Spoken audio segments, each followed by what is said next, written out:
kalat na nagsusubi na ng pera. Nagdedeposito na sa labas ng bansa. Tapos ito, lumabas pa yung Maharlika Investment Fund. So, nilalabas. No? So, ewan ko, may nabalita mo yan. Pinag-aaralan ngayong mabuti at ito yung sinasaliksik ko pa, no?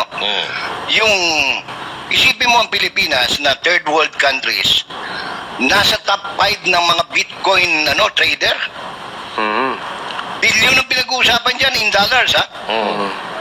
Isipin mo ang Pilipinas, ang mga Bitcoin player dito sa Pilipinas amounting to several billions of dollars.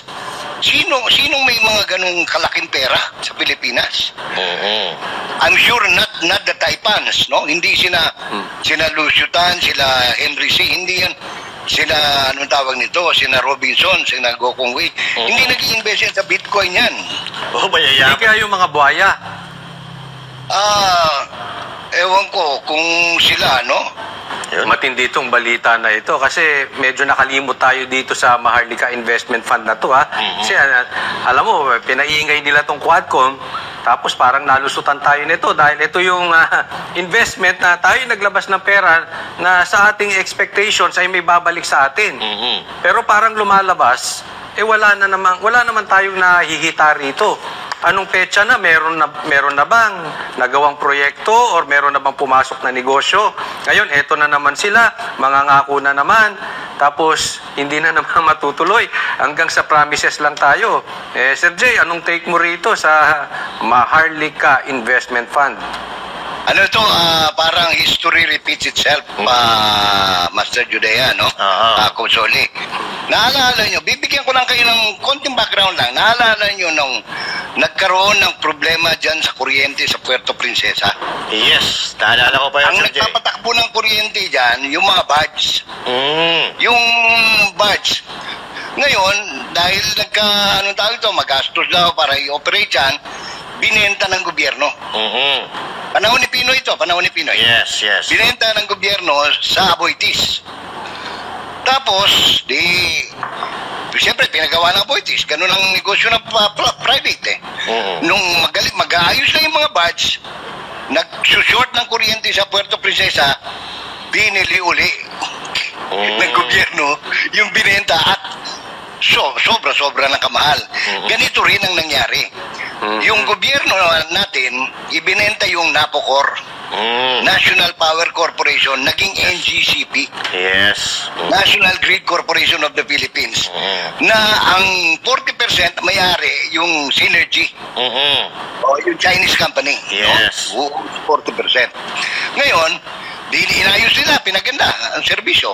Private, Ngayon, bumibili yung Maharlika Investment Corporation at much mahal, siyempre. Doon sa pag-aari na ng gobyerno na binenta at nga tapos kayong bibili natin sa ubod ng mahal na naman. So sabi ko nga, history is repeating itself. Pero ang question dyan, plano pa lang yan, ha? Hindi pa wala pang katuparan yan. 190 days, 100 plus 90 days, 180 days yan. By that time, tapos ng eleksyon. Sir Jay, eto nabanggit din dito yung mga travel ni President Bongbong Marcos at kung matatandaan natin, ginamit nilang dahilan itong Maharlika Investment Funds para makaakit daw ng mga investors. Pero sa nangyayari sa ating bansa ngayon, kali-kaliwa, may tinataga, may pinapatay, may nire-rape, may binabaril. Sa tingin nyo, may mag-i-invest kaya sa Pilipinas kung gano'n ang sitwasyon ng ating bayan? Kung foreign investor, kaya ang nangyari ngayon, tayo bumibili. Tayo bumibili, nag-i-invest doon sa pag-aari na ng gobyerno na binenta, no? Ngayon, kung inaasahan natin, foreign direct investment, siyempre, kung ako yan ang expertise ko, yan ang trabaho ko. Dahil ako, ang ginagawa ko, tigagawa ko ng feasibility studies ng mga nagninegosyo, ng mga dayuhan. Apo, ninchik, ganyan, no? Siyempre, pag nagtanong, alam nga naman magsinungaling ka sa kliyente mo, di sasabihin mo, hindi yung climate, hindi angko, no? Kasi, unang-una, tingnan mo, dito na lang sa anong tawag nito? Kung sa Mindanao nawala yung project na railway. So problema yung malaki. Mabuting-mabuti kung sa Davao ka mag-i-invest dahil gumagawa sila ng tulay, gumagawa sila ngayon ng yung mga bypass na mga tunnel na pagkahaba.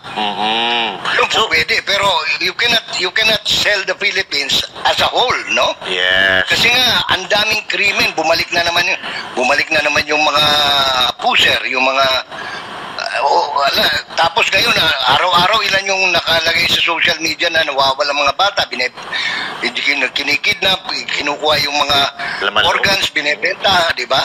Yes, sir. So, Sir Jay, hindi ka rin po pwede magsinungaling sa mga investors na, okay sa amin. Kasi hindi pwede kasi binabayaran ka eh. Binabayaran ka? To prepare a feasibility study. Yan. And at the same time, syempre, bago yan ipagkatiwala sa'yo, inaral na rin nila yan. Kasi magbibitaw sila ng malaking pera dyan eh. Malaki. At saka ang tawag nito, bukod doon yung corruption. Yun. Oo. Very pronounced eh. In fact, tinanong ako ng isang kliyente ko, sabi niya, if we go on a BOO o BOT, how much are they asking? Yun kagad eh. Kasi nung panahon ni Tabako, mag-i-invest pa lang yung kliyente kong Singaporean, maglalagay ng mango processing plant dito, hinihinga na ng 150 million eh. Grabe, no? Mag-i-invest pa lang yun, ha? Sir Jay, kasi yung may balita dati, kung naaalala ninyo, ito yung madalas mamasyal to si BBM.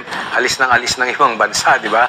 May mga balita. Wala namang masama ron. Wala namang masama actually. Yung biyahe ng biyahe. Oo. Kung ang balita nun dati dyan, although hindi naman ako naniniwala, pero bali-bali tayo, kalat na nagsusubi na ng pera. Nagdideposito na sa labas ng bansa. Tapos ito lumabas pa yung Maharlika Investment Fund, so nilalabas. No? So ewan ko, may nabalita mo yan. Sir Jay. Alam mo, hindi lang yun eh. Ang pinag-aaralan ngayong mabuti, at ito yung sinasaliksik ko pa, no? Yung isipin mo ang Pilipinas na third world countries, nasa top 5 ng mga Bitcoin trader.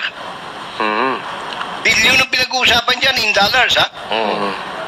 Isipin mo, ang Pilipinas, ang mga Bitcoin player dito sa Pilipinas, amounting to several billions of dollars.